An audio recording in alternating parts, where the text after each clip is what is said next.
안녕하십니까. 2021년 6월 28일 최병목 팩트 시작하겠습니다. 이번 주가 대선 슈퍼위크다. 이렇게 평가를 받죠. 왜 그러냐면 오늘부터 내일 모레까지 민주당이 대선 후보 경선 후보 등록을 받습니다. 그리고 이재명 경기도지사가 7월 1일, 원래는 6월 29일 날 하는 것을 검토한다고 하더니 아마 여러 문제가 있었어. 왜냐면 그날이 윤석열 전 검찰총장이 대선 참여 선언을 하는 날이거든요. 그래서 맞불을 놓을 것이다. 이런 지적도 있었는데 결국 피했더군요. 잘한 일이라고 봅니다. 그거는 일종의 예의죠. 그래서 7월 1일 날 한다고 하고, 그리고 오늘 또 최재형 감사원장이 공식적으로 이미 사의를 청와대에 전달하긴 했지만 공식적으로 사표를 낸다 하는 날이고, 최재형 감사원장은 아마 사표를 내고 나서 일정 기간 약간 숙려 기간을 거친 후에 대선 도전을 선언할 것으로 보입니다. 자, 그리고 이번 주에 여러 사람들이 또 대선 도전을 선언하고 있으니까 그런 것을 본다면 결국 이번 주가 슈퍼위크가 될 것이다. 그런데 문제는, 자, 대선에 출마하는 사람 어찌 보면 사상 최대가 될 가능성이 많습니다. 지금 민주당만 해도 9명이고요. 야권에서는 이거보다 더 많습니다. 지금 드러나 있지 않은 사람들도 있죠. 안상수 전 인천시장, 그 다음에 임태희 전 대통령 비서실장, 이런 사람들도 대선 출마한다고 하고요. 그 다음에 원희룡 제주지사, 이미 나와 있는 사람 외에도 이런 사람들이 지금 준비를 하고 있습니다. 선언도 했고요, 원희룡 지사 같은 경우는. 그리고 곧 아마 제주도지사를 사퇴해서 배수진을 칠 것으로 보입니다.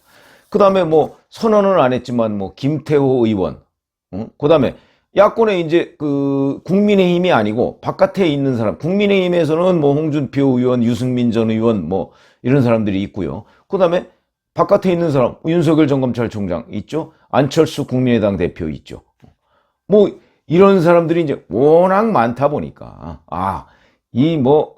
이번은 아마 이번 대선은 거의 가장 많은 숫자가 도전하게 되는 이런 일이 벌어질 것으로 보인다. 근데 여기에 아주 뚜렷한 특징이 하나 있습니다.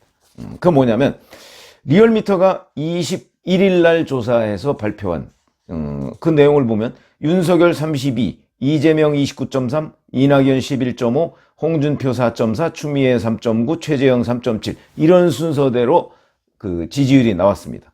그 다음에 똑같은 리얼미터가 24일 날 또 발표한 걸 보면 윤석열 32.3, 이재명 22.8 이런 식으로 되어 있고요. 이낙연 8.4, 오세훈 3.2 이런 식으로 되어 있습니다. 자, 이 전체적인 대선 주자 지지율이라고 하는 것을 보면 뚜렷한 특징이 있습니다. 바로 법과대학 출신들이 상위권을 다 싹쓸이하고 있고요. 그 다음에 영선, 국회의원을 안 한 사람들, 이런 사람들이 1, 2위를 차지하고 있다는 겁니다. 이게 무엇을 의미하느냐? 그걸 지금 말씀을 드리려고 하는데, 예를 들어서 지금 제가 거론한 사람들 외에도 정세균, 이광재, 원희룡, 황교안 이런 사람들도 있는데 여기도 다 법대 출신입니다. 정세균 전 총리 고려대 법대, 이광재 의원 연세대 법대, 원희룡 지사 서울대 법대, 황교안 성균관대 법대 이렇게 되어 있습니다. 그럼 여기에 보면, 그리고 또 대부분 이낙연 전 민주당 대표 같은 경우는 서울법대를 나왔지만 법조인은 아닙니다. 언론인 출신이죠. 근데 이런 경우를 빼고서는 대부분 다 또 법조인이다 하는 것이죠. 근데 그러니까 이 대선 이른바 엔트리, 그러니까 한 1% 이상이라도 나오는 사람, 그 사람들 중에 비법대 출신은 꼽으라고 한다면 서울대 경제학과를 나온 유승민 전 의원, 그 다음에 서울대 의대를 나온 안철수 국민의당 대표, 그 다음에 성균관대 사회학과를 나온 박용진 민주당 의원, 아마 이 정도일 것입니다. 그러면 이렇게 생각하시면 됩니다. 대통령 출마자의 우리나라의 경우는 이제 군사정부의 잔재들이 있어서 노태우 대통령까지는 그렇게 됐고, 그 다음에는 이제 YSDJ, 이건 전통적인 정치인들이고요. 그 이후에 이제 노무현 전 대통령 법조인이었죠. 그리고 이제 이명박, 박근혜 법조인이 아니었지만 그 다음에 문재인 대통령 법조인이죠. 그러면 원래부터 법조인이 사실은 정치권에는 많이 있습니다. 그거는 이유가 여러 가지이죠. 당장 조 바이든 미국 대통령도 변호사 출신이고요. 그 다음에 전희민 그 트럼프는 말고 그 전이면 오바마 전 대통령도 변호사 출신입니다. 외국에도 변호사들이 그 정치를 하는 경우가 굉장히 많다. 이거는 뭐냐면 사실은 과거 같으면 그 뭐 전두환 대통령, 노태우 대통령 이런 사람들은 이제 비자금을 가지고 있었지 않습니까? 그 비자금을 가지고 어찌 보면 일종의 그 장학금식으로 그 정치 자금을 제공을 했습니다. 그러니까 정말 괜찮은 뭐 언론계 출신이 있다 또는 괜찮은 누가 있다 그러면 그 사람들을 발탁해서 자금을 주고 자 이거 가지고 가서 정치를 해라 뭐 이런 식의 얘기가 많이 있었는데 사실은 그 김영삼 대통령에 의해서 금융실명제가 실시된 이후로 이른바 눈먼 돈이라고 하죠. 그 눈먼 돈이 많이 사라지고 그 다음에 오세훈법에 따라서 더욱더 그런 돈이 이제 거의 정치권에 씨가 마르고 이제 후원금 같은 걸 걷어서 정치를 하는 시대 아니면 자기 돈으로 정치를 하는 시대 이러다 보니까 기본적으로 시드머니라고 하는 게 필요한 것이죠. 자기 돈이 필요합니다. 이 자기 돈을 그나마 가지고 있는 사람들 그러면 직역군으로 본다면 언론인이 뭐 무슨 봉급을 많이 받아서 그렇게 할 수가 있겠습니까? 아니면 기업인도 오너 같은 사람을 제외하고서는 그렇게 하기 어렵습니다. 그런데 개인 사업을 한다든가 아니면 변호사 출신, 검사 판사 출신, 검사 판사도 사실은 뭐 돈이 어디 있습니까? 그런데 우리나라는 전관예우라는 독특한 그런 문화가 있죠. 지금 없어졌다고 주장을 하지만 아직도 많이 있습니다. 그러니까 무슨 얘기냐? 검사나 판사를 그만두고 나서 대략 한 1, 2년, 2, 3년 내에 거의 평생 먹고 살 돈을 벌어놓는다. 뭐 이거는 조금 유명한 검사다, 유명한 판사다 그러면 뭐 그거는 정설처럼 돼 있습니다. 그게 왜 그럴까요? 전관예우 때문이죠. 아무리 부정해도 그거는 조사해보면 다 나옵니다.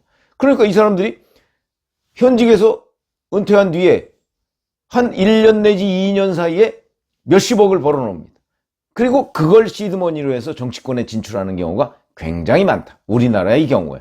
이렇게 말씀을 드릴 수가 있고. 그러다 보니까 예를 들어서 저 같은 사람이 만약에 정치를 하려고 한다면 기자를 그만두고 정치권에 나갔다가 만약에 당선이 되면 좋지만 낙선이 되면 갑자기 생계가 막막해집니다. 그렇죠? 돈 벌을 곳이 없지 않습니까? 법조인들은 다르죠. 변호사 그 직을 가지고 나갔다가 낙선을 해도 또다시 변호사를 하면 됩니다. 이래서 이제 전문 직종 사람들이 결국은 그 정치권에 많이 진출할 수밖에 없는 것이 이 정치자금의 투명화 현상하고 밀접한 관련이 있다. 이렇게 보시면 됩니다. 우리나라뿐만 아니고 외국도 마찬가지입니다. 그런데 그렇더라도 이런 걸 다 감안하더라도 이번처럼 법대 출신이 강세를 보인 적이 없습니다. 그건 왜 그러냐? 이걸 제가 말씀드리려고 하는 것인데 자 문재인 정부 들어서 특히 검찰, 경찰 이 사정기관을 둘러싼 갈등이 굉장히 많았습니다. 검경 수사권 조정, 공수처, 그 다음에 윤석열 검찰총장에 대한 압박, 최재형 감사원장에 대한 압박 특히 이런 게 많았습니다. 그러다 보니까 이제 국민들이 이 정권에서는 이 사정기관을 계속해서 압박하네. 이번에도 박범계 법무부 장관이 검찰 중간간부급 대폭 물갈이를 했죠. 그 물갈이한 거의 특징은 바로 친정권 검사들을 대거 배치를 하고 그러니까 그 윤석열 라인이나 아니면 그 살아있는 권력에 대한 수사를 하던 그 수사팀들은 대부분 다 비수사부서로 좌천을 시켰습니다. 그러니까 이제 방탄 를 확실하게 2중, 3중 장치를 했다. 이렇게 얘기를 할 수가 있는 것이죠. 그래서 뭐 심지어는 윤석열 라인이라고 하는 사람들이 서울고검에 다가 있다. 뭐 이런 얘기도 나와서 서울고검 특수부, 서울고검 윤석열 특수부다. 뭐 이런 얘기까지 나올 정도입니다. 왜냐하면 윤석열 라인의 특수통 검사들이 지금 다 비수사부서인 서울고검에 가 있다고 합니다. 이것이 무엇을 의미하느냐? 법치주의가 무너졌다. 이런 얘기죠. 특수부가 우리 역대 한국 검찰사에서 가장 잘 나갔던 때가 바로 문재인 정부 초기입니다. 왜 그러냐? 이명박 정부와 박근혜 정부 사람들을 적폐청산 수사라는 이름으로 전부 다 잡아서 감옥에 가두는 그 역할을 특수부가 한 거죠. 그래서 특수부를 왕창 키워놓고 그리고 나서 이 특수부가 살아있는 권력에 대한 수사를 시작하니까 특수부를 줄이고 없애고 좌천시키고 이렇게 해서 지금 서울고검에 그 대한민국 특수통들은 내놓으라 하는 특수통들은 다 모였다. 이런 얘기가 나오고 있는 것이죠. 이것이 무엇을 의미하느냐? 법치주의의 붕괴입니다. 무슨 얘기냐면 살아있는 권력의 범죄에 대한 수사를 못하게 하고 있는 것이죠. 누가? 문재인 정부에서. 그렇다 보니까 그런 것을 한 사람들이 각광을 받는 겁니다. 누구냐? 그게 바로 윤석열 전 검찰총장, 또 최재형 감사원장, 이런 사람들입니다. 그런 사람들이 각광을 받고 그런 사람들에 대해서 그럼 왜 유권자들은 열광하느냐? 바로 무너진 법치주의를 바로잡아달라. 제가 유튜브에 이제 올리면 뭐 윤석열 전 총장이나 아니면 최재형 감사원장이나 이런 사람 유튜브를 올리면 거기 댓글의 대부분이 무너진 법치주의를 바로 세워주세요, 이런 겁니다. 그러니까 이것이 저는 뭐 제 댓글이야 뭐 수백 개 내지는 뭐 많이 달려야 뭐 1000개 정도 달리는 정도지만 사실은 유권자들은 이미 많은 숫자가 문재인 정부에서 무너진 법치를 바로 세울 사람은 윤석열 전 검찰총장이나 아니면 최재형 감사원장이 적입니다, 이렇게 생각하고 있는 겁니다. 그러다 보니까 최재형 감사원장은 뭐 지금 아직 감사원장 오늘 사퇴한다고 하니까 이제 윤석열 전 검찰총장은 3월 4일 날 사퇴했으니까 벌써 여러 달 됐죠. 벌써 넉 달 가까이 돼가는군요. 이러다 보니까 그 기대가 윤석열 전 총장 쪽으로 모아지고 있는 겁니다. 그러니까 본인도 그렇게 얘기했죠. 헌법 정신과 법치주의, 이걸 더 이상, 이게 무너지는 것을 더 이상 좌시할 수가 없다. 이걸 대선 출마의 명분으로 삼고 아마 내일이죠. 6월 29일 날 아마 출마 선언을 할 때도 이 문제가 대전제가 될 겁니다. 그렇다면 문재인 정부에서 특히 법조인들이 각광을 받는 것, 그리고 이 사람들은 바로 몇 년 전까지만 해도 정치를 하려는 생각이 눈꼽만큼도 없던 사람들입니다. 그 사람들을 정치인으로 만들어준 것, 그거는 바로 법치주의 붕괴의 반사이익이다. 근데 법치주의 붕괴는 과거에도 뭐 일부 논란이 있었지만 특히 문재인 정부에서 그 논란은 심했다. 추미애 법무부 장관, 현재의 박범계 법무부 장관에 의해서 검찰총장은 완전히 검찰총장을 옥죄면서 살아있는 권력에 대한 수사를 하지 못하게 하는데, 그걸 국민들은 어떻게 이해했느냐? 법치주의 붕괴로, 법치주의 파괴로 이해를 했기 때문에 이 법치주의를 바로 세울 수 있는 사람이 대통령이 돼야 한다. 특히 야권을 중심으로. 그렇기 때문에 바로 이런 법조인들이, 그러니까 윤석열 전 검찰총장이나 최재형 감사원장이나 이런 그동안에 평가가 좋던 법조인들이 바로 대권주자 반열에 곧바로 뛰어오를 수 있는 것이다. 지금 많은 사람들은요, 윤석열 전 검찰총장이야 뭐 3월 4일부터 벌써 한 4개월 정도 지났으니까 그렇다 쳐도 최재형 감사원장이 과연 무슨 대선 출마의 명분이 있느냐, 이렇게 얘기하는 사람들이 많습니다. 저도 거기에 동의합니다. 그러나 최재형 감사원장이 정치를 할 생각이 조금도 없고 정치의 할 자질이 있는지 여부도 지금 불투명합니다. 그럼에도 불구하고 왜 그 사람이 내가 대선 출마를 해야 되겠다고 마음을 먹었을까요? 이런 부분은 최재형 감사원장이 앞으로 대선 출마 선언을 할 경우에 거기에 담길 겁니다. 저는 제가 사전에 취재한 바에 따르면 그 사람은 바로 문재인 정부에서 사법부, 검찰, 국정 곳곳이 다 법에 의한 지배가 이루어지지 않고 있다. 무너지고 있다, 나라가. 그런데 내가 이 나라에서 계속 법조인을 판사로서 또는 감사원장으로서 녹을 먹고 살았는데 가만히 있으면 안 되겠다. 이 무너진 법치주의를 바로잡아야 되겠다라는 그런 사명감 때문에 나온다고 그렇게 그 주변에서 취재를 하고 있는데, 만약 그 말이 맞다면 저는 국민들이 충분히 최재형 감사원장의 대선 출마 명분에 대해서 동의할 거라고 생각을 합니다. 대신 얼마나 절실하게 그런 사실을 국민들한테 설득할 수 있느냐, 그게 물론 관건이 되겠죠. 그래서 지금 명분이 없다 이렇게 얘기하면 그 사람 얘기를 일단 들어보고 과연 명분이 없는가 하는 것들을 우리가 판단해야 된다.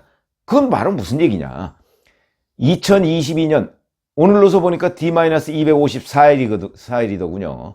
여기에 시대정신은 법치주의 재건이다. 저는 이렇게 봅니다. 그게 바로 특히 야권을 중심으로 국민들이 요구하고 있는 대목이다.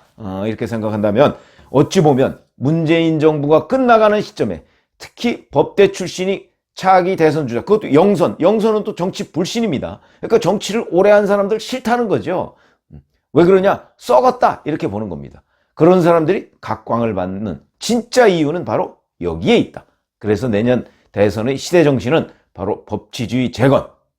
저는 이렇게 평가를 하는데 그거는 한번 두고 보시죠. 유권자들이 이 법대 출신들, 법조인 출신들에 대한 이런 기대가 어떤 결과를 가져올 것인지 하는 부분에 관해서 함께 한번 관찰을 해보시면 좋은 포인트가 될 것이다. 이렇게 생각합니다. 감사합니다.